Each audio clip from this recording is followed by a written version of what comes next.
ce Shabbat Parashat Pinchas qui arrive, j'ai voulu réfléchir à un thème qu'on n'avait pas encore abordé, et vraiment c'est un grand manque. Et on se devait d'aborder ce thème dans cette matinale.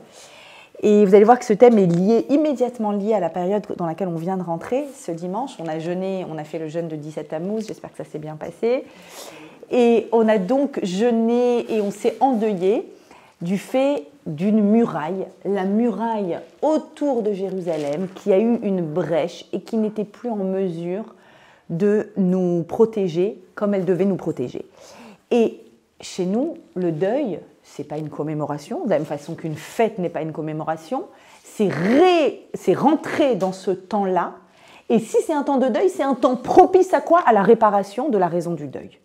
C'est toute la raison pour laquelle on s'endeuille durant les 3 semaines actuelles, parce qu'en fait, on doit réparer ce qui a été abîmé. Chez nous, dans la Torah, il n'y a pas « ça c'est abîmé, ça y est ». Le deuil, c'est la réparation. C'est comment envisager l'avenir de telle sorte que je vais pouvoir reconstruire, me reconstruire ou reconstruire une réalité dans laquelle il y a une muraille de Jérusalem. Et on va essayer de comprendre ensemble pourquoi on ne peut pas vivre sans la muraille de Jérusalem. Pour l'instant, ce n'est pas clair, et c'est ça qu'il va falloir qu'on comprenne. Alors, on va voir ensemble que la personne qui est la plus à même de reconstruire une muraille, c'est la femme. Et on va établir aujourd'hui ce lien entre la femme et le mur, et la muraille plus exactement, et le cercle qui va venir entourer, délimiter, créer un contour. Alors pourquoi? On va voir que ce dont on parle aujourd'hui, c'est le potentiel féminin par excellence.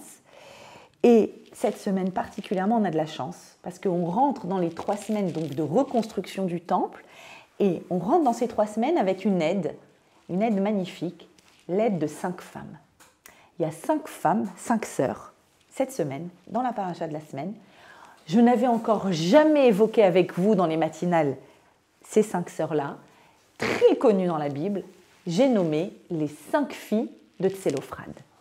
Les 5 filles de Tsélophrad, on va expliquer qui elles sont et le contexte, apparaissent dans la paracha de cette semaine et elles viennent et elles sont là pour nous apprendre la dimension féminine dans le monde, dans le domaine spirituel. Passionnant. Qui sont ces 5 femmes et comment elles vont faire pour nous aider à construire cette muraille? Le contexte.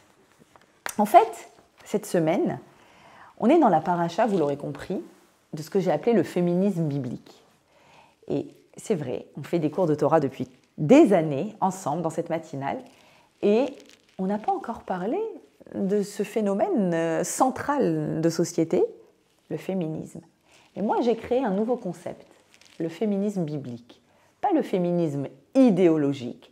Vous allez voir que le féminisme biblique est diamétralement opposé au féminisme idéologique, et moi je m'inspire évidemment du féminisme biblique qui je trouve est extraordinaire dans la définition de la dimension féminine, parce que à l'origine du féminisme idéologique il y a une volonté, une revendication, une volonté égalitaire et une volonté d'exprimer la part féminine, mais pour exprimer cette part féminine, malheureusement je pense par erreur, le féminisme idéologique est allé et a pris son mode de réflexion a été l'égalité et gommer les différences. Et vous allez voir que dans le féminisme biblique, il n'y a pas du tout un désir égalitaire, il n'y a pas du tout un désir de gommer la différence masculin-féminin. Au contraire, il y a un désir de pouvoir sublimer la force du féminin. Le contexte, parce que là on parle comme ça, quel est le contexte de ce féminisme-là? Nous sommes dans Parashat Pinchas et globalement, donc on est à la 40e année du désert. On a reçu la Torah il y a 40 ans. Rappelons-nous pourquoi on est là depuis 40 ans, parce qu'on a pleuré l'entrée en terre d'Israël alors que c'est une terre où coule le lait et le miel. Il fallait donc que toute cette génération qui a pleuré disparaisse et que se lève une nouvelle génération apte à entrer en Israël. Ça y est, 40 ans sont passés. Nous sommes pas loin du Jourdain. Nous allons bientôt entrer en Israël. Et qu'est-ce qu'il faut faire puisqu'on va entrer en Israël? le peuple est nombreux, il y a 12 tribus d'Israël. Que faut-il faire? Il faut partager la terre. Il faut donner à chaque tribu sa part dans la terre d'Israël. Comment on va faire? Ah, moi j'adore les montagnes, ah, moi j'adore la mer, ah, moi j'aime plutôt les vallées, moi je suis pour l'agriculture, moi je suis pour le pâturage. Alors, on ne va pas s'en sortir, surtout les juifs. On ne va pas s'en sortir. En réalité, ce qu'il faut comprendre, c'est qu'il y a une corrélation très forte, très profonde et spirituelle entre une parcelle d'Eretz Israël et une tribu. Chaque tribu est liée à une parcelle d'Eretz Israël en fonction des attributs de la tribu, justement. Par exemple, Zevouloun, excellentissime en import-export et en commerce, sera en bord de mer. Et oui, il est très très fort pour naviguer, importer, exporter, vendre, etc. Et il sera là pour aider son frère Issachar. Donc, il aura une parcelle qui lui correspond. Dan sera au nord, etc., etc. Chaque tribu a sa parcelle qui lui correspond. Donc, comment on le sait? Qu'est-ce qui correspond? Il n'y a qu'Hachem qui sait. Comment on exprime le fait qu'il n'y a qu'Hachem qui sait? Hagrala. On va tirer au sort. Tirer au sort, c'est Hachem qui décide le résultat.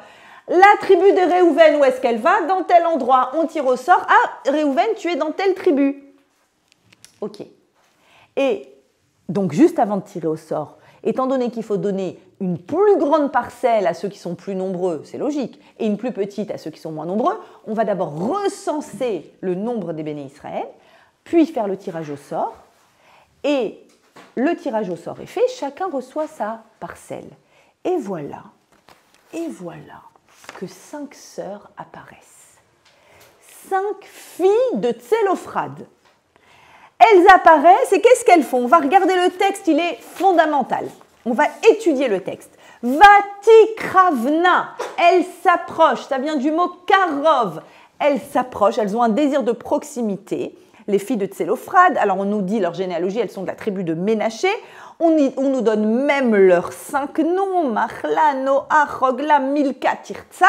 5 sœurs, elles ont déjà été nommées un peu plus haut, elles sont nommées une deuxième fois, c'est dire leur importance dans ce texte. Et qu'est-ce qu'elles font? Vata, modna. Elles se tiennent debout. On imagine, quel intérêt de me dire qu'elles sont debout, assises, accroupies? Non, elles sont debout dans une verticalité, parce que c'est lié à leur demande. Elles vont vers Moshe, vers Elazar, vers tous les princes. Alors, je ne sais pas si vous imaginez l'énergie qu'elles ont et l'audace. J'ai un truc à demander à Moshe et aux princes et à Elazar. Waouh! Nous 5, on vient, on a quelque chose à demander. Qu'est-ce que vous avez à demander? Alors, elles arrivent et elles racontent comme ça. Avinu met bamidbar. Nous sommes orphelines de père. Il est mort. Alors, précision, attention, rien à voir avec l'histoire de Korah qu'on avait vue, pas du tout. Il y avait eu une problématique, qu'on verra tout à l'heure. Et, en tout cas, il fait partie de ceux qui sont décédés. Mais ce qui est particulier, c'est que Ubanim lo hayulo. C'est un papa qui a eu 5 filles, Dieu bénisse, mais il n'a pas eu de fils. Et donc, Lama igara Shem Avinu. Pourquoi serait diminué le nom de notre père dans sa famille qui en loben, parce qu'il n'a pas de fils. Et donc, quelle est notre demande? Tlna lanu achouza, donne-nous s'il te plaît une parcelle de terre, celle qui revient à Tselophrad, à notre père de la tribu de Ménaché. Qu'est-ce qu'elles sont en train de dire? Dans la Torah, dans les lois de partage et d'héritage de parcelles de terre, c'est de père en fils.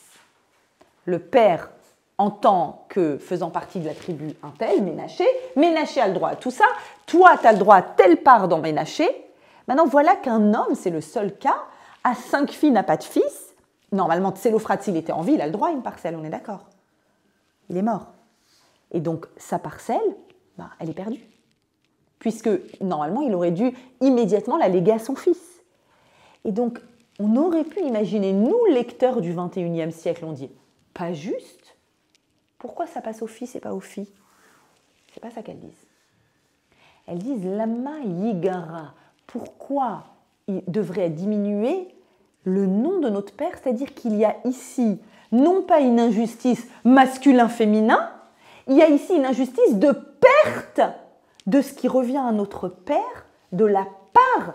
C'est pas une part de gâteau qu'elle demande, attention. Il faut qu'on soit très précis et c'est ce que précise Rachi. quand il dit Ki ein lo ben parce qu'il n'a pas de fils, Rachid dit ah, Himaya lo ben, mais s'ils avaient eu un fils, no hayuto vot klum, elles n'auraient rien demandé. Sous-entendu, si la demande c'est une revendication égalitaire, le garçon a, pourquoi j'ai pas? Là, c'est pas ça.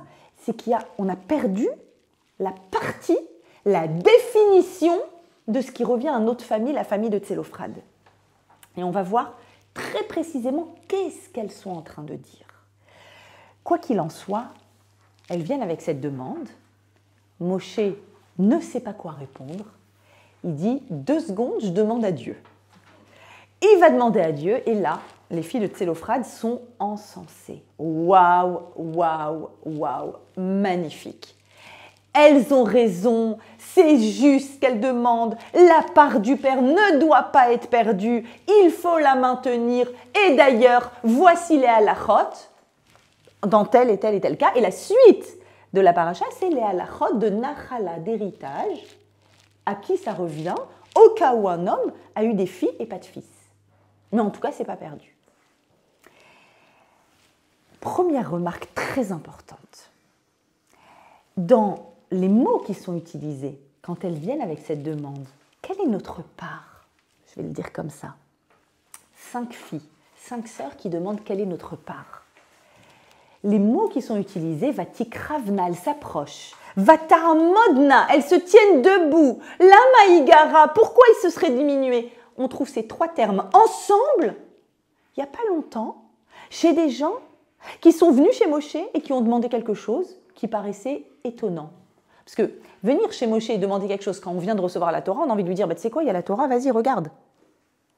Et pourtant, elles ont gain de cause. Et pourtant, ceux qui ont eu quelque chose à demander, il y a quelques parachiotes, c'était dans Béalotra, ils ont eu gain de cause. Vous vous rappelez, c'était quoi, on en avait parlé? Pessar Sheni. Hachem dit, 14 Nissan, on mange le korban Bessar, pousse, on a porté un cercueil, on est tamé, on ne peut pas manger le korban Bessar. Ah, tu peux pas. Quand tu peux pas, tu peux pas. C'est quoi ta demande? En fait, tu peux pas. Non. Vaïkrez-vous, ils se sont approchés. La manigara, pourquoi on aurait moins? Imdou, tenez-vous debout. C'est quoi ce imdou? Quand on est debout, on a la tête le plus haut possible. Dans ce désir, vatikravna, d'être karov. En fait, quelle est notre demande? C'est pour ça que je mets en parallèle ces 2 demandes. C'est des demandes de proximité spirituelle. Il y a un potentiel spirituel dans le monde et je suis en train de passer à côté. Comment je peux passer à côté d'un potentiel spirituel? Ce n'est pas possible. Et donc, on voit qu'ici, avec les mêmes termes qui sont utilisés dans la Torah, que pour le 2e Pessah, la session de rattrapage de Pessah, ils auront gain de cause. Ils feront Pessah quand? 14 Iyar, un mois après. Ce qui paraît ridicule. Pessah, c'est en son temps. Non. Si ton désir, c'est ça, tu veux vraiment de tout ton cœur cette proximité, ok, alors tu vas la voir. Et qu'est-ce qui se passe? Pour elle, avec ce désir de vivre quelque chose de spirituel à travers la Nachala, ça paraît incroyable, parce qu'on a l'impression que c'est une part de gâteau. Et nous, et nous, et nous. Vous allez voir, on va faire cette étude, c'est une part de gâteau spirituel. Et c'est pour ça que je pense que c'est tellement important aujourd'hui d'étudier l'histoire des filles de Tsélophrade pour que l'on dise, quand nous, femmes, aujourd'hui du XXIe siècle, on dit « et nous, et nous, et nous », qu'on n'entende pas « et nous », l'égalité, et nous, notre part aussi de gâteau, pas du tout. Le « et nous » d'aujourd'hui, au XXIe siècle, c'est « et notre part spirituelle ». Vous y avez pensé à la part spirituelle du féminin dans la Torah? Et c'est dans ce sens-là que l'écho est extraordinaire, est absolu entre nous et les filles de Tsélophrade. Alors, pour qu'on comprenne ce qui se passe ici, l'enjeu, on va voir la réaction d'Hachem. Alors, je ne vous ai pas mis les psukim. Moshe s'approche de Dieu, j'ai une difficulté, j'arrive pas à comprendre, c'était pas écrit dans la Torah, mais si c'était pas écrit dans la Torah, ça y est, la Torah je l'ai donnée il y a 40 ans au Sinaï. Oui, mais elles ont quelque chose à demander et je sens une authenticité, je sens un désir de grande proximité. Hachem, qu'est-ce que je fais? Réponse de Dieu. Dieu répond Ken dovrot bnot Tsélophrade. C'est juste, c'est Ken, oui. Ça vient du mot Kenut, authenticité. C'est authentique, c'est Dieu qui parle. C'est authentique ce que demandent les filles de Tsélophrade.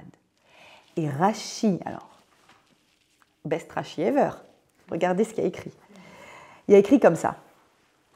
Ashrei Adam, bienheureux l'homme, ça fait partie des phrases à mettre sur le frigo. Hein, quand je vous dis, il y a des phrases. Ashrei Adam, bienheureux l'homme, chez Akadosh Baruch Hu modé lidvarav. Où Akadosh Baruch Hu est d'accord avec lui. Hachem, tu es d'accord avec moi? Je like. Super, ce que tu as dit est juste. En fait, c'est plus profond que ça. Qu'est-ce qui se passe? On peut se poser la question. Moshe qui était au Sinaï, il n'avait pas compris qu'il y avait quelque chose d'authentique qu'elle demandait, et on va comprendre c'est quoi ce qu'elle demande, fondamentalement. Moshe n'avait pas compris. Regardez ce que dit Rashi là-dessus. Quand Hachem dit « Ken dovrot », c'est bien ce qu'elles disent. « Car ketuva parashazo lefanaï bamarom », cette paracha, cette explication-là, de l'héritage d'un homme vers ses filles, sa part spirituelle, exprimée ici par, on va presque dire symboliquement par une parcelle de terre, mais la part qu'il transmet est écrite. Cette paracha est écrite devant moi, Bamarom, dans le ciel. Qu'est-ce que ça veut dire? Elle est écrite dans le ciel. Vous savez que la Torah précède le monde. La Torah, c'est le mode d'emploi du monde. Un mode d'emploi, il précède toujours l'appareil qu'on va fabriquer. Voilà à quoi ça va servir. Voilà comment est-ce qu'on va l'utiliser. Il y a un mode d'emploi, c'est la Torah. Hachem Istakel Beoraita, il a regardé, consulté la Torah, ou Bara Alma, et il a créé le monde. Donc la Torah précède le monde. C'est-à-dire que forcément cette halakha-là, de l'héritage des filles, était déjà écrit. Pas dans la Torah, puisque ça va être écrit maintenant après les filles de Tsélophrad, mais c'était écrit conceptuellement dans le monde des pensées. Et continue Rashi, chez Ra'ata et Inan, les yeux des filles de Tsélophrad ont réussi à percevoir, à voir ce que n'a pas vu l'œil de Moshe. Vous vous rendez compte? C'est-à-dire que l'œil de Moshe, quand il enseigne la Torah, il y a d'abord une idée, il y a un concept, je comprends ce concept et je le concentre en mots de Torah. Mais le concept est beaucoup plus large que les mots de la Torah, beaucoup plus profond. Elles, c'est-à-dire que quand elles ont cette demande, forcément elles ne l'ont pas lu dans la Torah puisque ça va venir dans la Torah suite à leur demande, mais elles l'ont vu où? Elles l'ont vu dans le monde conceptuel qui précède le monde. C'est-à-dire que profondément, elles ont atteint un niveau de compréhension féminine, je vais dire, que Moshe n'avait pas réussi à atteindre. Pour quelle raison? Eh bien justement parce que c'est le féminin en elle qui a compris ça. Comprenez-moi, ce n'est absolument pas un hasard si cette paracha-là de la Nachala, ça s'appelle la paracha de la Nachala, de l'héritage, a été enseignée par des femmes.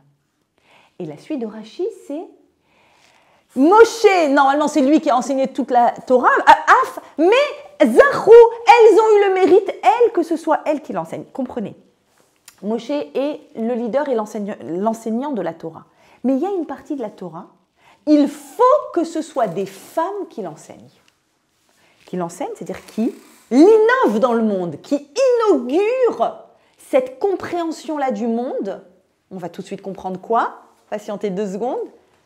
Elles l'ont vu dans le ciel et c'est parce qu'elles sont femmes qu'elles ont eu le mérite d'être les enseignantes de cette part-là de la Torah. Ok, waouh, c'est quoi cette part de la Torah qui est compréhensible que par une femme?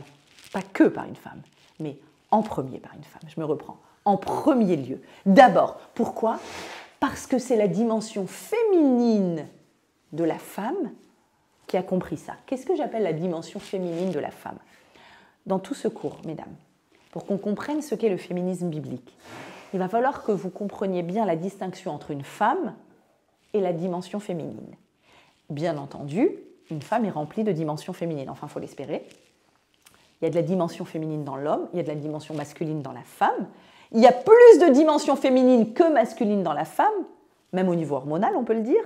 C'est ce qui fait de nous des êtres féminins.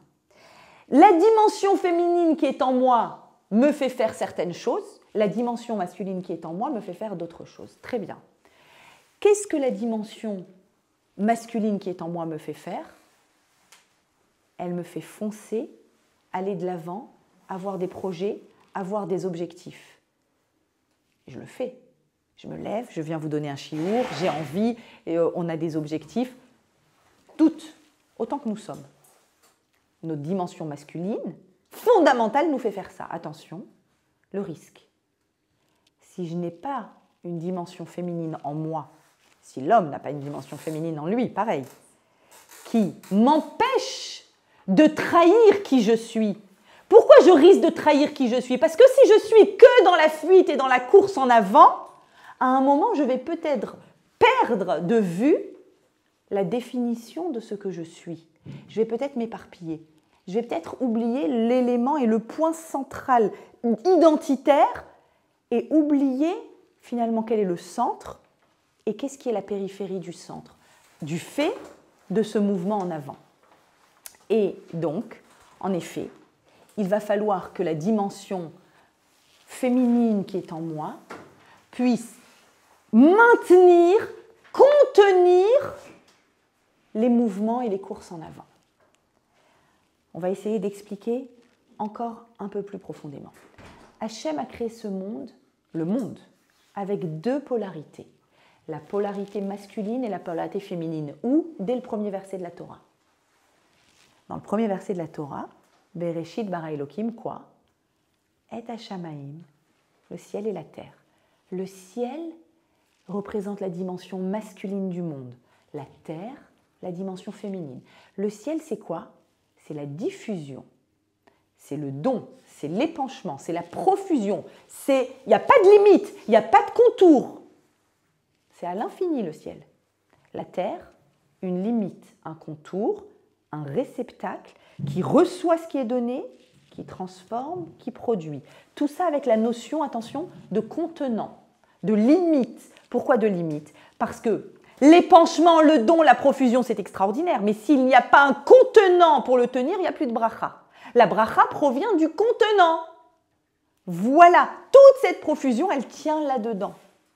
Donc la terre, la dimension terre, c'est la dimension réceptacle, Kéli, qui va recevoir, contenir, délimiter et pouvoir en faire quelque chose.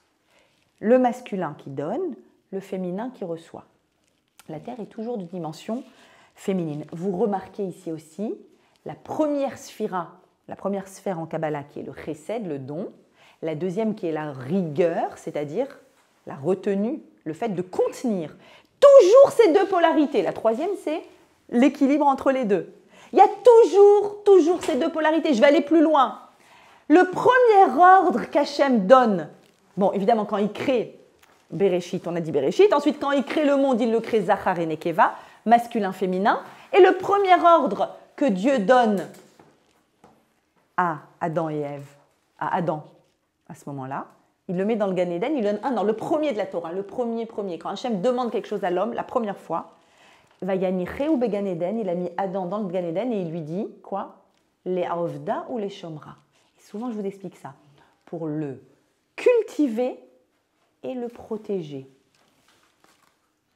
C'est contraire. Le cultiver, c'est l'ouvrir à toutes sortes de graines étrangères, si je veux le cultiver, comme moi quand je me cultive. Et le protéger, c'est le préserver, c'est la notion de limite. Mes enfants, j'ai envie de les cultiver et de les protéger. Et j'ai donc cette question des deux polarités tout au long de mon existence. Diffusion, profusion, épanchement, préserver l'identité.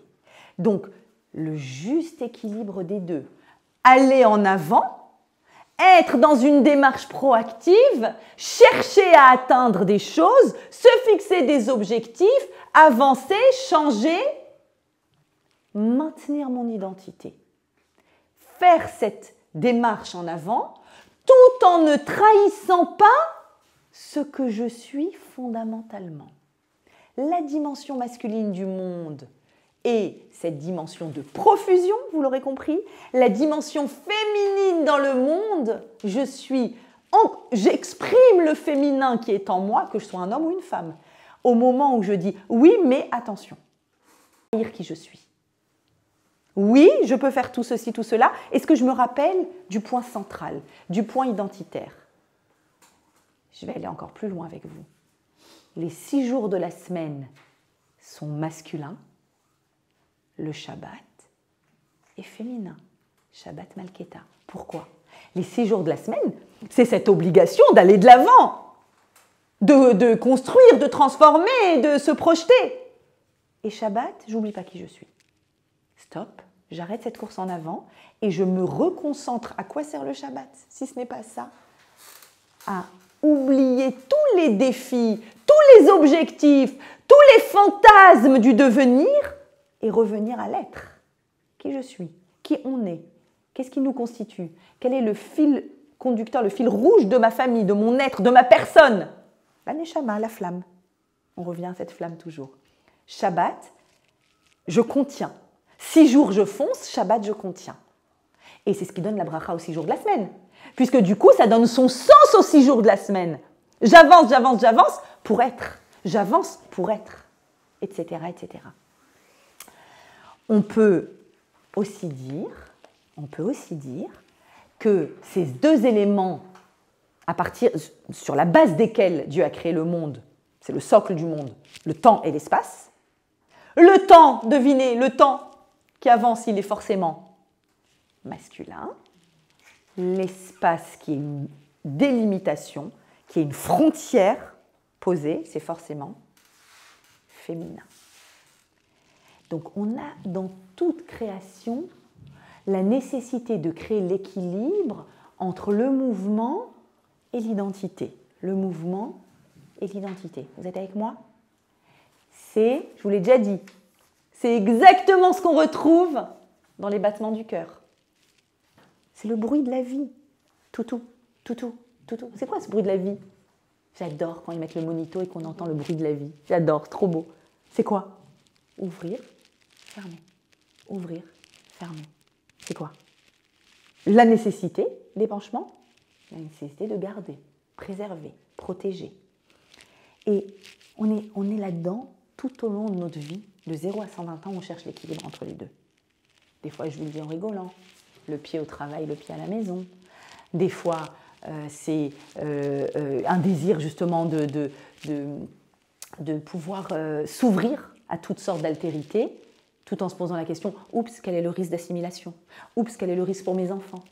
Hier soir, je donnais un cours magnifique à des jeunes filles de 14-15 ans. Certaines d'entre elles, beaucoup d'entre elles ne sont pas en école juive. Et donc, cette question de l'identité, une jeune fille qui a 95% de ses copines sont non juives et de ses copains sont non juifs, et qui grandit dans un foyer avec une identité juive, et avec cette question, les parents qui ont cette question, comment je fais pour quand même préserver l'identité, le contour, la définition, la limite, tout en étant dans ce mouvement en avant de la vie. Encore une amie essayait de me joindre hier en me disant, elle a 3 petits, elle-même est issue d'une famille très peu pratiquante, et elle a, grâce à Dieu, réussi. Elle cherchait un juif, elle voulait un juif sans réussir à verbaliser pourquoi. Maintenant, elle a 3 petits, et elle se pose la question de l'école juive. S'il te plaît, Vanessa, tu peux me dire pourquoi l'école juive, en quoi c'est important? C'est ça, c'est cette frontière d'identité. Et certains vont dire, c'est intolérant. Mais en quoi est-ce... Au contraire, on doit pouvoir... Alors, c'est la question de l'équilibre, en fait. J'entends ceux qui disent c'est intolérant et on doit pouvoir être capable de... Alors, mes enfants, par exemple, ils ont tous fait le conservatoire. Évidemment, l'école juive, ce n'est pas une question. Ils ont tous fait le conservatoire, ils ont tous fait les écoles de danse et de gym. Donc, moi-même, quand j'habitais Strasbourg, toute mon enfance, j'étais dans une école de gym, la strasbourgeoise, où j'étais avec des non-juifs que je fréquentais, en guillemets, mais toujours avec... Alors évidemment, il y a l'école juive derrière, donc cette identité forte. Donc, certains diront non, ça c'est pas possible, et d'autres diront non, l'école juive c'est pas possible, il faut ouvre davantage, ferme davantage. Vous avez compris? C'est la question de la vie. Comment est-ce que je fais pour être capable d'aller de l'avant et de m'ouvrir à des choses, tout en sachant garder la dimension féminine qui est la dimension identitaire, la dimension du cercle. Vous commencez peut-être déjà à percevoir le lien avec notre muraille de Jérusalem sur laquelle on a pleuré cette semaine. Pourquoi est-ce qu'on pleure sur une muraille? C'est tellement grave, une muraille, c'est le Beth Amikdash qui est grave, c'est ça l'essentiel. Pourquoi on pleure 3 semaines avant sur la muraille? C'est la dimension féminine. Vous avez compris aussi que le Zohar HaKadosh, donc les textes de la Kabbalah, il y a 2000 ans, quand il parle de polarité dans le monde, dimension masculine, dimension féminine, de quoi il parle? Il parle de figures géométriques. Il dit, tu sais c'est quoi la dimension masculine? C'est la flèche. La flèche? La dimension féminine? Le cercle. Non, il y a 2 figures géométriques dans le monde avec lesquelles tu peux tout faire. Avec le cercle, tu fais le cercle et tous les ovales. D'accord? Et avec la flèche, tu fais toutes les formes géométriques angulaires, on va dire. Mais il n'y a pas écrit un segment, c'est ça qui est incroyable. Il y a écrit une flèche, donc c'est plutôt un vecteur. C'est un vecteur. Et je ne peux pas m'empêcher de dire, tiens, il y a 2000 ans, il n'y avait pas de microscope. Tu savais déjà qu'un spermatozoïde, c'était une flèche. Tu savais déjà qu'un ovule, c'était un cercle. C'est incroyable. Ça veut dire que Akadosh Baruch Hu, quand il nous fabrique être sexué, féminin ou masculin, il nous fabrique avec cette dimension inscrite à l'intérieur de nous. Et évidemment, on a aussi la flèche à l'intérieur de nous. On a la dimension flèche, sinon on n'avancerait pas. Mais le féminin qui est en moi me ramènera toujours à la question de l'identité. Il y aura toujours cette question, est-ce que je ne suis pas en train de trahir qui je suis? Est-ce que je ne suis pas en train de vivre une autre vie? Est-ce que je suis en accord avec mon être profond? Vous comprenez peut-être mieux maintenant pourquoi dans le judaïsme, c'est la femme qui transmet la judaïté. Parce que c'est la femme qui transmet la frontière de l'être. Ce que je suis signifie aussi, dans un cercle, que fait le cercle? Par rapport à la flèche. La flèche, c'est facile. Elle t'envoie dans une direction. Elle te dit, c'est là-bas qu'il faut aller, vas-y, fonce. Et il faut foncer dans la vie. Et le cercle, il dit quoi? Le cercle, quand je trace un cercle, je trace tout ce qui est inclus, mais obligatoirement, quand j'ai tracé un cercle, j'ai tracé ce qui est exclu. Donc il y a un renoncement. Il y a un renoncement. Et la dimension féminine considère que parce que j'ai renoncé, je vais le dire en termes biologiques, parce que j'ai renoncé à des milliers, des milliers, des milliers de spermatozoïdes, j'ai pu en prendre un seul et fabriquer un enfant. Mais il a fallu renoncer à tous les autres. Oh, dommage, tout ça, tout ce potentiel. Khmar, qu'est-ce qui sort? S'il n'y a pas un contenu pour le contenir, il ne sert à rien. La diffusion ne sert à rien si je n'ai pas une frontière claire pour le contenir et produire, comme ce que fait la Terre. Rappelons-nous maintenant, elles ont demandé quoi les filles de Tsélophrade? Une terre, un espace, une parcelle, une frontière. Et c'est des femmes qui sont venues demander ça. Et c'est pas sans nous faire penser aussi, je suis sûre que vous y avez pensé quand j'ai parlé et de la muraille de Jérusalem, et du cercle, et de l'ovule, et de la dimension féminine dans le monde, et de l'identité. Ce moment, peut-être avec le voile, c'est un des moments les plus émouvants de la choupa. Pour ceux qui ont l'habitude de le faire, je conseille de le faire. Les belles habitudes, il faut les prendre. Tourner autour du khatan. Quand la Kala arrive et tourne autour du khatan. Waouh! Waouh! C'est-à-dire quand on comprend la symbolique de la définition de l'espace. Regarde, chérie, j'arrive sous la choupa et je suis en train de définir l'espace de notre couple, l'espace de notre foyer. Il y a ce qui est inclus, et ce qui est inclus aura de la bracha, parce qu'il y a ce qui est exclu. Ah, mais non, ouvre, laisse, on reçoit, et la belle-mère, et la mère, et la grand-mère, et le truc. Il y a l'espace inclus et exclu, au sens spirituel, au sens concret, au sens des invités, à tous les niveaux. Je définis un espace parce que c'est la force du féminin. Quelqu'un m'a envoyé une vidéo.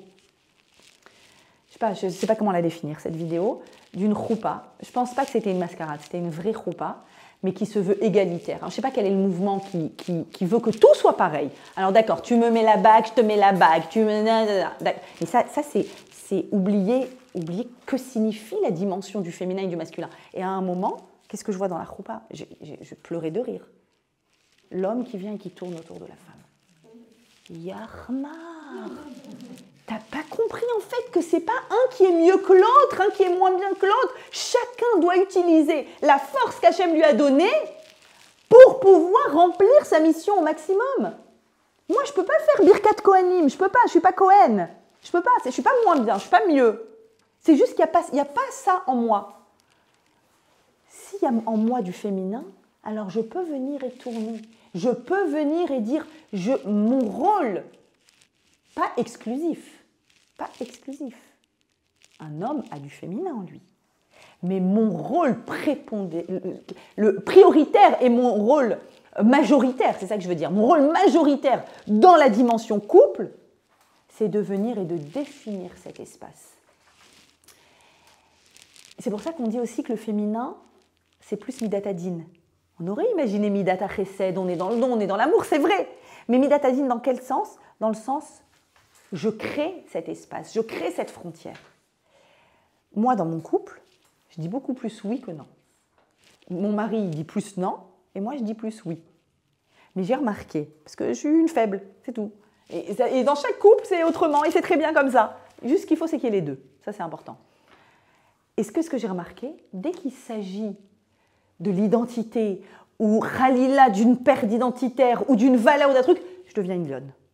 Non, non. Et là, mes enfants, ils me regardent, ils me disent, maman, d'habitude, tu dis oui. Je fais ouais, et bien là, je dis non.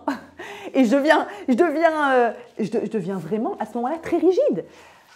Et je comprends, ça m'aide quand j'étudie la Torah et que j'étudie qu'est-ce que c'est que la dimension féminine. Je comprends qu'ici, il y a quelque chose à l'intérieur de moi qui est capable de transmettre ça. De transmettre quoi oui et quoi non. Qu'est-ce qu'on garde et qu'est-ce qu'on ne garde pas. Maintenant, venez, on essaye de comprendre un peu plus profondément. Qu'est-ce qu'elles sont en train de dire, les filles de Tsélophrad? La Torah vient et dit, c'est des femmes qui nous ont enseigné la notion d'héritage, de partage, de place, l'espace que je reçois. En fait, elles sont en train de dire, ce n'est pas possible qu'il n'y ait pas un lieu, un makom, qui nous est destiné, nous femmes. C'est justement le principe du féminin. Donc, il y a forcément la part, l'espace des femmes qui doit être investi ici. Et quoi? Et en fait, on va comprendre très profondément ce qui est en train de se jouer ici, dans ce féminisme biblique, qui est le plus beau féminisme qui soit, dans lequel on sublime la partie féminine en nous. Elles sont en train de dire quoi? Rappelez-vous, elles ont commencé leur discours devant Moïse en disant quelque chose qui apparemment est inutile. Regardez ce qu'elles ont dit. Qu'est-ce qui était inutile? Regardez le verset 3 de ce chapitre. Qu'est-ce qu'elle précise longuement?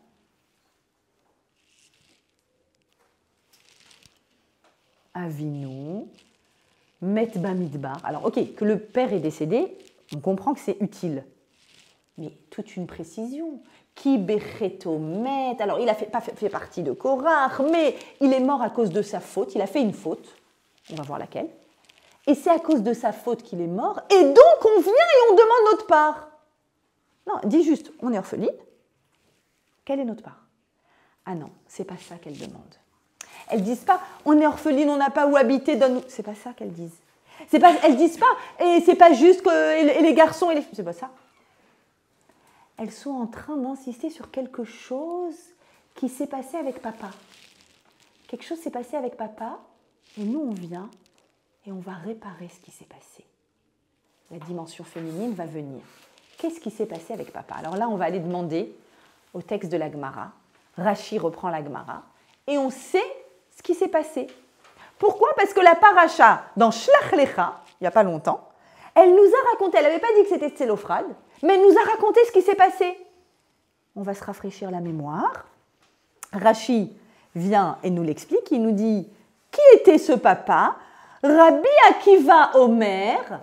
Rabbi Akiva dit, je crois que c'est une Gemara dans Sanhedrin, Rabbi Akiva dit, mais si, on sait qui c'est, Monsieur Tsélophrad. Monsieur Tsélophrad, c'est le Mekoshesh Etzim, dans la parashat Shlach Lecha. À l'époque où il y a eu l'histoire des Meraglim, des explorateurs qui sont allés voir la terre, et on n'a pas été capable d'être à la mesure de cette terre et de la recevoir immédiatement. Qu'est-ce qui s'est passé? Tout d'un coup, on s'arrête et on raconte une histoire qui n'a rien à voir. On se demande pourquoi la Torah elle raconte cette histoire d'ailleurs. Quelques versets, 3 versets, au milieu de rien. Un homme est allé pendant Shabbat, il est allé ramasser du bois, il a profané le Shabbat et il a été chayav mita, il était passible de mort. À cette époque, il y avait des témoins, il y avait ça, tata. On sait que devant tout le monde, au vu de tout le monde, il est allé, Mekoshesh et Tzim, ça s'appelle, on le connaît. C'était messieurs de Tselophrad. Et par contre, Rabbi Shimon, dans la Gemara, n'est pas d'accord avec Rabbi Akiva, il dit non, moi je pense, tu as raison, c'est quelqu'un dans Shlach Lecha, mais ce n'est pas celui-là, c'est un autre. Il y a une autre histoire, 2 lignes dans Shlach Lecha, 2 petites lignes, où il y a écrit qu'ils ont été tellement tristes quand ils ont vu que ça a raté l'histoire des explorateurs, et ils ont tous pleuré à Tisha B'Av, et Hachem a dit, ah ouais, vous pleurez, 40 ans vous serez ici, vous ne rentrerez pas en Eretz Israël. Il y a un groupe de personnes qui s'appelle les Ma'apilim. Ils ont dit, oh, on a fait une faute, on n'a pas eu confiance en Dieu. Venez, on va en Israël, venez, on va en Israël. Moshe, il leur dit, attention, Hachem n'est pas avec vous. Vous y allez sans l'ordre d'Hachem. Attention, ça ne va pas marcher. Non, on y va, allez, on répare, on y va, on y va.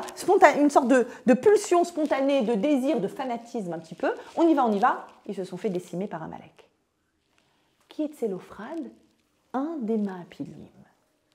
La Gemara nous dit ça. Soit celui qui a profané le Shabbat, soit peut-être que c'était un des Ma'apilim. Alors, quel est le sens profond qu'il y a derrière tout ça? En fait, Rabbi Akiva et Rabbi Shimon, tous les deux, sont en train de créer un lien, de nous aider à créer ce lien entre ce que font les filles de Tselophrad et le papa qui n'est plus là, et les filles qui viennent et qui réparent une erreur du père. Du père qui avait certainement fait cette erreur d'être, écoutez bien, un peu trop dans la dimension masculine. Il avait oublié la dimension féminine de son être. Pourquoi? Si on pense comme Rabbi Akiva, qu'il avait profané le Shabbat, alors Rabbi Akiva précise, soit il est passé du domaine privé au domaine public avec ces morceaux de bois qu'il a. Ça veut dire quoi passer d'un domaine privé à un domaine public maintenant qu'on a compris la dimension féminine et qu'on a compris que le Shabbat est féminin? Ça veut dire quoi profaner le Shabbat? Ça veut dire ne pas réussir à s'arrêter dans cette course en avant. Ne pas réussir à se recentrer sur qui je suis, mes valeurs, ma transmission, mon être, mon essence, ma neshama, mon âme, ma flamme. Il a profané le Shabbat. Et en plus, de quelle façon? C'est intéressant, de quelle façon, dit Rabbi Akiva? En passant d'un domaine à l'autre, en brisant la frontière, en cassant la frontière du Shabbat, en portant d'un endroit à l'autre. C'est ça l'idée de porter. Il y a plein de personnes qui disent pourquoi on ne peut pas porter. C'est vrai que c'est très relou. Et on attend que le consistoire, etc., nous fassent, en tout cas dans des banlieues ou autres, comme il y a dans les plus grandes villes d'Europe, il y a des... Voilà, c'est un appel en même temps. Hein. C'est un appel pour qu'on ait enfin des hérouves dans quelques villes. Mais le principe du héros, il faut qu'on le comprenne. C'est ouvrir cette frontière, la frontière du Shabbat. Deuxième avis de Rabbi Akiva, regardez comme c'est intéressant. Vous savez ce qu'il a fait pour prendre ce bois? Il a été tolèche. Tolèche, c'est déraciner. Ah, la dimension masculine, c'est de déraciner de sa source. C'est se trahir. C'est ne pas être soi-même. C'est ne pas être dans la plantation. Ne pas être lié à ce qui me nourrit. Qu'est-ce qui nourrit ma neshama, le Shabbat? Qu'est-ce qui nourrit ma maison? Le fait que ma maison ait des frontières. C'est ça qui fait qu'elle peut exister. Sinon, ma maison, elle s'éparpille. Elle n'a plus d'identité. Donc, il a été tolèche, il l'a arraché de l'identité. Et si je prends l'avis de Rabbi Shimon qui dit « Ah non, moi je pense que c'était quelqu'un qui faisait partie des Ma'apilim ». C'est quoi les Ma'apilim? Regardez comme c'est passionnant quand on étudie profondément la Gemara. Regardez comme c'est passionnant. Si on a compris la dimension des filles de Tselophrad qui disent l'enracinement dans la dimension de la vérité de ce que je suis, sans trahir ma personne. Les Ma'apilim sont ceux qui ont voulu s'implanter, s'enraciner, mais pas au bon endroit, pas au bon moment. Mauvais enracinement. pas de cette façon.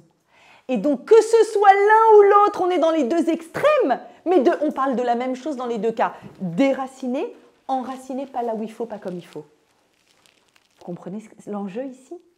Les filles de Tselophrade, elles disent « Waouh, on a compris. On a compris que des fois, la dimension masculine sans la dimension féminine, c'est très dangereux. C'est une trahison de notre personne. Nous, on vient et on se reconnecte à qui on est. Nous, on vient dans le monde et on écrit la halakha dans la Torah. Et on fait s'entendre notre voix pour qu'il y ait une identité forte, une identité posée. Et vous comprenez qu'ici, c'est très fort ce qu'on est en train de dire. On est à la 40e année du Midbar. Donc on est à la fin de l'épopée des Bnei Israël. Et d'après nos sages, on peut avoir une lecture de la Torah, de tout ça, depuis la création du monde jusqu'à l'entrée en Israël, comme étant une image, un symbole de l'histoire de l'humanité qu'on vit. Et vous savez qu'on a avancé, là, ça fait déjà 2000 ans d'exil, on est au début de la reconstruction, puisqu'on a déjà l'État d'Israël, mais pas encore le Beth Amikdash. Donc on est ce qu'on appelle Igveta de Meshicha, le talon du Mashiach. Et qu'est-ce qu'on voit qu'arrive à la fin de la 40e année du désert? Une voix féminine. Et une voix féminine, alors elle existe dans le monde, mais des fois, elle s'est fourvoyée. Une certaine voix féminine s'est fourvoyée. Nous aussi, on veut pareil, on est pareil que vous. Non, moi je viens, je dis, je veux surtout pas être pareil que toi. Je veux exprimer ma part spirituelle féminine. Donc je veux pas ce que t'as, c'est pas en fonction de ce que t'as. Sinon je vais être un presque-homme. Berk, pas envie. J'ai envie d'être vraiment 100% une femme, dans sa dimension féminine incarnée et dans le masculin qui est en moi et que j'incarne aussi. Mais je veux être capable d'exprimer au maximum cette voix, elle doit être portée, cette voix. Elle doit être portée. On doit entendre notre voix. Pas une voix féministe idéologique, une voix féministe biblique. On doit tout aujourd'hui être les filles de Tselophrade et dire quelle est notre part dans la Torah? Et vous savez pourquoi il y a besoin de notre part dans la Torah? Parce que nous, on définit des frontières identitaires. Parce que nous, on fait toujours attention à ce que la définition de la personne ne soit pas trahie. Et donc, il faut qu'il y ait cette part féminine dans la Torah, et c'est pour ça qu'il faut qu'on étudie, et c'est pour ça qu'il faut que vous rameniez des copines étudier. Il faut que cette force-là de la voix féminine s'entende et s'entende et s'entende, parce que c'est ça qui fait qu'il y a une continuité, qu'il y a une transmission. Vous savez à quel point, hier quand je donnais ce cours aux jeunes filles de Saint-Mandé, après elles se sont réunies comme ça et à poser leurs questions. Pourquoi on ne peut pas sortir avec un non-juif? Mais pourquoi? Et j'avais envie de pleurer le Beth Amikdash à ce moment-là. Je me suis retenue. J'avais envie de pleurer le Beth Amikdash parce que elles ne savent pas pourquoi. Elles ne savent pas pourquoi. Et réellement, quand on est comme ça dans une dimension, dans la dimension dans laquelle on vit là où on vit, et on essaye, et les Juifs ont su s'intégrer, et ont su apporter à chaque fois dans les pays dans lesquels ils ont été, ils ont su donner vie à ce pays. Et c'est ça l'épanchement, et c'est ça la dimension masculine, sans perdre notre identité, sans perdre la dimension du Makom. Makom, la place, c'est Mekayem, c'est ce qui me fait exister. J'avais au téléphone ce matin une femme, toute la route,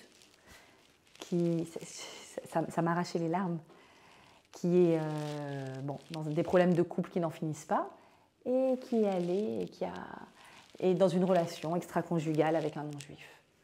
Et elle parlait que de Hachem et de Neshama, et je suis certaine que c'est sincère. Comment c'est possible à ce point de trahir qui je suis? Trahir qui je suis dans la notion de cercle familial, de cercle de baït, la dimension des murailles de ma maison, c'est des murailles. Il y a des portes, il y a des fenêtres, il y a des murs. Je dois toujours baisser la garde, je dois jamais baisser la garde sur les murs de ma maison. Jamais, jamais, jamais. Et je dois être capable de dire ça oui et ça non. Et vous savez que dans Michelet, dans le magnifique texte qu'a écrit le roi Salomon sur la femme juive qu'on lui chante, Ode à la femme juive tous les vendredis soirs, le 3e verset, Gmalathu tov velora. Il est très bizarre ce verset. On dit, elle profuse, elle donne du tov, du bon, velora et pas du mal. T'as dit du bon, du tov. Pourquoi tu me dis et Laura? Le tov, c'est pas le Laura? Non. Il y a le tov, c'est le contenu qu'il y a dans le cercle. Et le Laura, c'est le cercle. Ça oui et ça non. Laura, je veux pas du négatif. Tout ce qui est ra, hop, dehors. Vous remarquez que les imaot, c'est ce qu'elles ont fait. Sarah, elle a dit à Ishmaël, hop, oh, mais t'es cruelle, mais t'es pas tolérante, mais il faut la place. Qui on est? Quelle est ma place? Qu'est-ce que je dois? Comment j'investis le monde?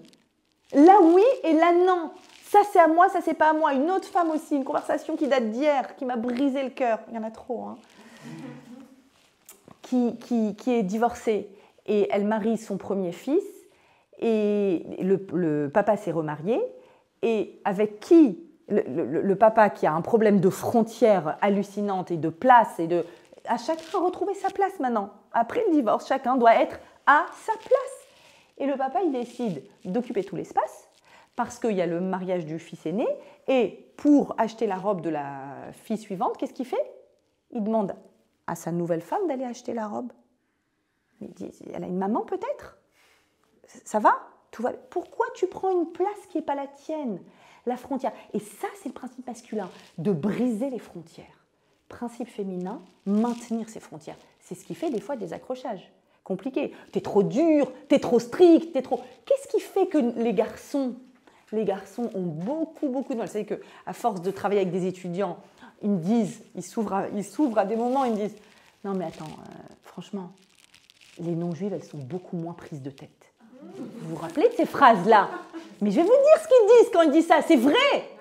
Parce que la juive, elle vient et elle fait la muraille, elle tourne autour de toi et elle t'aide à exister en te disant Tov et en te disant Laura. Mais si quelqu'un il te dit jamais Laura, c'est pas mal, c'est pas négatif, non, pourquoi pas, oui, ça aussi, et puis ça aussi, pourquoi pas ça? Mais tu vas jamais définir la dimension de ta personne, l'identité de ce que tu es, parce que tu vas t'éparpiller. Alors elles sont prises de tête. C'est grâce au fait qu'elles soient prises de tête que le peuple d'Israël a perduré, qu'il est encore là, qu'on a survécu à tout ce qu'on a survécu. Parce qu'il faut renoncer à des choses pour exister. On ne peut pas exister sans renoncer, ça n'existe pas possible. Choisir, c'est renoncer. Ce choix identitaire fait que... Et qu'est-ce qui fait aussi qu'ils ont tellement de mal à s'engager? Maintenant, vous pouvez comprendre tout ça tellement mieux. Pourquoi les filles souffrent de cette difficulté d'engagement? Alors attention, une fille qui aurait une dimension masculine très forte, elle aura du mal aussi à s'engager. Mais ça provient de la dimension masculine, qui est diffusion, épanchement, course en avant. L'engagement, c'est l'arrêt. C'est ça et c'est pas autre chose. C'est le choix. Ah, comme c'est difficile. Pourquoi elle et pas les 100 autres possibles que je vois sur ça? D'ailleurs, ce geste, on m'a expliqué, on m'a raconté ce geste. J'ai dit, ah mais c'est le geste de la flèche. C'est le geste de la flèche, une autre, encore, en avant, on y va, why not? Et quand est-ce que tu vas t'arrêter? Tu vas dire non, là, je m'arrête là, stop, ici, ça, c'est bon, c'est ici que je vais exister. C'est le seul moyen de se réaliser, c'est de créer des frontières. Et c'est pour ça que les murailles de Jérusalem sont tellement importantes. Dans une autre précision extraordinaire, le monsieur de Tsélophrade, qui est soit quelqu'un qui a déraciné, soit quelqu'un qui a implanté là où il ne fallait pas, dans les deux cas. Dans les deux cas, vous savez ce qu'il y a entre les deux histoires? Entre les deux histoires, là-bas, quand je regarde dans Shlach Lecha, tout a du sens, c'est extraordinaire. Entre les deux, il y a 5 psukim avec une halacha.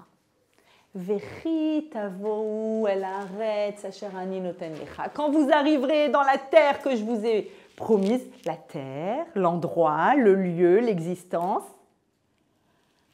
Reshit harisotrem chala. Le début de votre pâte sera de la chala. La mitzvah d'afrashat chala. Ah, attends, qu'est-ce qu'on a dit? Chala, nachala. Elles veulent une nachala. Et elles veulent une nachala pour réparer la faute de papa qui est écrite à la droite et à la gauche de la mitzvah de chala. Vous êtes avec moi? Vous ne me lâchez pas. Vous me lâchez pas. C'est quoi la mitzvah de chala? Pourquoi elle est tellement féminine, la mitzvah de chala?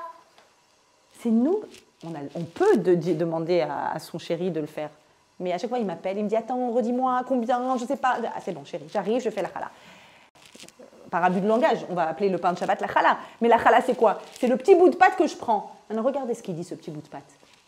D'abord, c'est une mitzvah qui est liée à la terre. Quand vous arriverez en Israël, dans la terre d'Israël, que cette terre produira des céréales, tu feras une pâte à pain.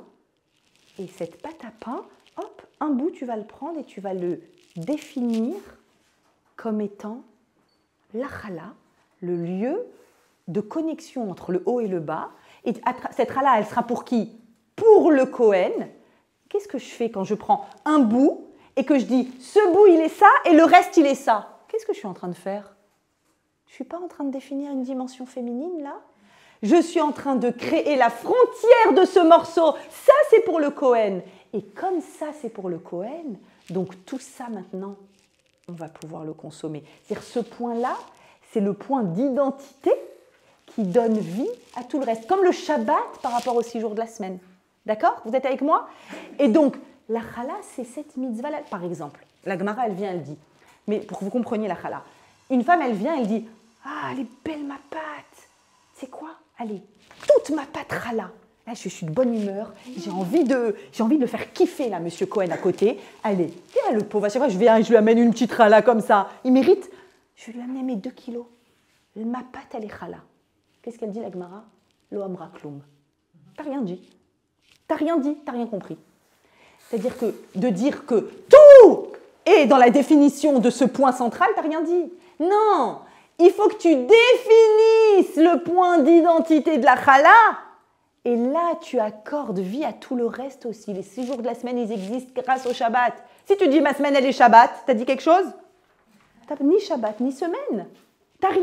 C'est bien parce que tu sais dire, hop, frontière, ça, que tout le reste du mouvement est un mouvement qui va vers quelque part, qui a une direction, qui ne va pas se perdre en route. C'est le grand risque. Le grand risque, c'est de se perdre en route. Nous, notre identité, notre famille, notre couple. Est-ce que mon couple n'est pas en train de se perdre en route? Comment je fais pour garder la dimension du couple? La préserver, la préserver. Waouh! J'ai reçu un couple cette semaine où la maman, l'épouse est un très jeune couple, donc vraiment dans les problèmes de caricature de début de couple, où c'est un couple où il y a aussi 2 couples. 2 couples, c'est le même problème. Il y a le père, et il y a la mère, et il y a le frère jumeau, et alors, vous savez comment c'est quand il y a des jumeaux? C'est très fort. Maintenant, un seul des 2 jumeaux qui s'est marié, qu'est-ce qui se passe pour l'autre jumeau? C'est dur. Et comment tu fais pour garder la muraille là et dire mais c'est mon frère, mais attends, mais je peux pas lui dire ne viens pas, mais s'il veut venir, mais je viens d'accoucher, mais j'ai une épisio, mais je suis pas en forme, mais c'est pas le moment de la belle-mère. Hop, muraille. Oh, t'es dur. Non, non, je fais mon job. Je suis en train de faire mon job. Je suis en train de dire voilà, c'est comme ça qu'on existe, c'est comme ça qu'on va pouvoir définir les contours de notre famille. La force du féminin, c'est celle qui nous reconstruit notre temple maintenant. Regardez, je voudrais partager avec vous ce midrash génialissime. Waouh! Ce midrash génialissime. Regardez ce qu'il dit le midrash. Alors, c'est un midrash que j'ai traduit et qui me force à inventer des mots en français. D'accord? Donc, c'est pas grave. Je suis créatrice de nouveaux mots. Vous allez d'accord, ne pas m'en vouloir. Vatikravna bnot Tselophrad. Les filles de Tselophrad se sont approchées. Ah, elles se sont approchées. Que dit le midrash? La phrase en rouge est la plus importante, c'est celle que je n'ai pas réussi à traduire en français.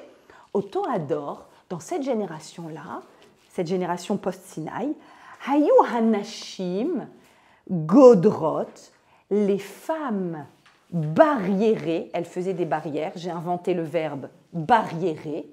Vous avez un meilleur verbe à me donner? Faire une barrière. Geder, c'est une barrière. Godrot en hébreu, c'est barriérer. Clôturer? Limiter, clôturer. Ok, j'ai aimé barriérer. Qu'est-ce que vous voulez que je vous dise? Elles ont donc clôturé, barriéré, limité. Quoi? Qu'est-ce qu'elles ont barriéré? Machéa anashim portim. Ce que les hommes... J'ai écrit pirater. Pourquoi pirater? Parce que j'ai cherché dans Google Traduction l'ifrot. L'ifrot, c'est un cambriolage ou un piratage. Poretz Geder, c'est quelqu'un qui brise une barrière. Une violation. Bravo, merci ma traductrice en chef. Donc, les femmes clôturaient ce que les hommes violaient. C'est bon, j'ai une belle traduction. Ça veut dire quoi? dans cette génération, c'était ça la force. Et les hommes violaient, donc pirater ces barrières, pulvériser les barrières. Où on a vu ça? Regarde où on a vu ça. Au moment du Egel Hazahav, du veau d'or, les hommes sont venus et on dit, on demandait à Aaron de faire le veau d'or, et Aaron leur a dit, allez demander à vos femmes. Les femmes, elles disent, alors, Fortuné, tu peux me donner tes boucles, chérie? Je dis, tu veux mes boucles pourquoi? Je veux bien te les donner, mais c'est pour faire quoi? Non, tu vois, Moshe, il tarde et tout. Viens, on va faire un petit veau en or. Et... Quoi? T'es en train de violer la barrière, là?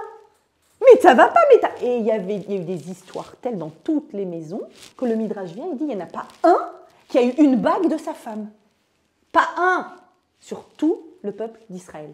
Et donc, ils ont perdu du temps, mais malheureusement, à la fin, ils ont pris leur propre boucle d'oreille. Regardez ces hommes, quand même. En premier, ils viennent nous prendre nos boucles d'oreille. On leur dit même pas en rêve, c'est pas dans le cadre de la maison. Dans le cadre de la maison, on sert Hachem. On fait pas, même en attendant, même si c'est un trait d'union, je veux pas. Non. Ils ont pris leur or et ils ont fait le veau d'or. Poretz Geder. Ils ont violé la barrière. Quel autre exemple? L'exemple suivant. Et voilà, et je vous ai souligné, Va'anashim lo nishtatfu, aucune femme n'a participé au veau d'or. Juste que vous sachiez, on est brave de jeûner le 17 Tammuz et de jeûner le 9 Av, on n'a rien fait. Mais je suis très sérieuse, c'est par solidarité qu'on jeûne avec eux, pour pas qu'ils se sentent mal.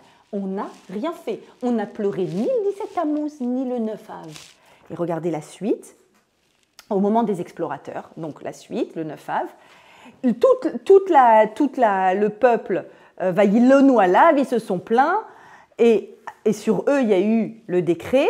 Ils ont dit l'onuchal la'alot, on ne pourra pas monter en Israël. Il y a eu le décret, ils vont mourir dans le désert, ils ne monteront pas. Aval anashim lo hayu imahem, il n'y avait aucune femme à ce moment-là. Et il y a écrit, c'est pour ça qu'il y a écrit que tous les hommes sont morts dans le désert, mais en fait c'était une génération bourrée de femmes un peu âgées. Il y avait une écrasante majorité de femmes qui sont rentrées en Israël. Aucune femme n'a eu le décret de la mort dans le désert suite à la faute du premier 9 Av, donc la faute des explorateurs. Et donc, pourquoi il y a écrit « Ish velo isha », un homme et pas une femme, « Alma shelo ratzu leikanes laaretz ». Eux, ils ne voulaient pas rentrer en Israël. « Aval anashim » mais les femmes « Karvu levakesh nachala ». Elles se sont approchées de Moshe, elles ont dit « Donne-nous une part, nous on aime la frontière ». Nous, on aime quand on pose un lieu fixe. D'ailleurs, c'est le mot nokba, féminin, qui veut dire fixe aussi. Un lieu fixe. Les chach nirteva paracha zou. C'est pour ça qu'on a écrit cette paracha ici, pour dire, tu as vu comme les femmes, elles aiment la terre par rapport aux hommes.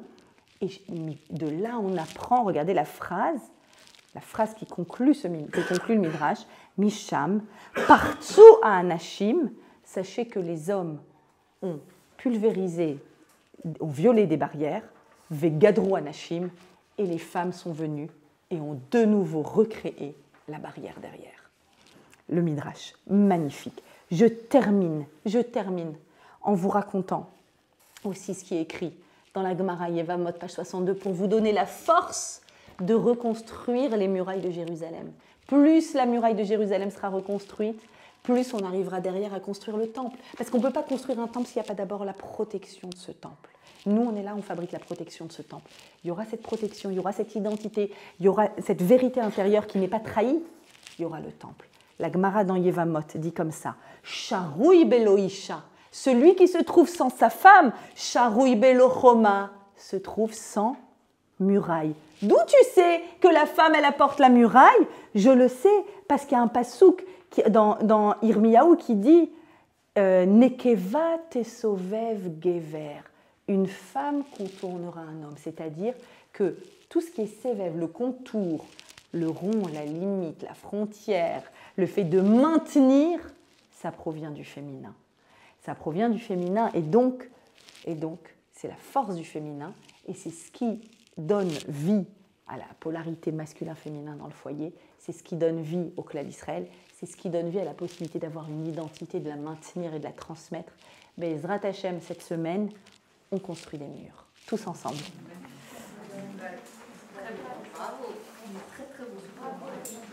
Ça y est, vous savez ce que c'est le féminisme. biblique. J'ai été prête pour aller l'affronter. C'est vrai?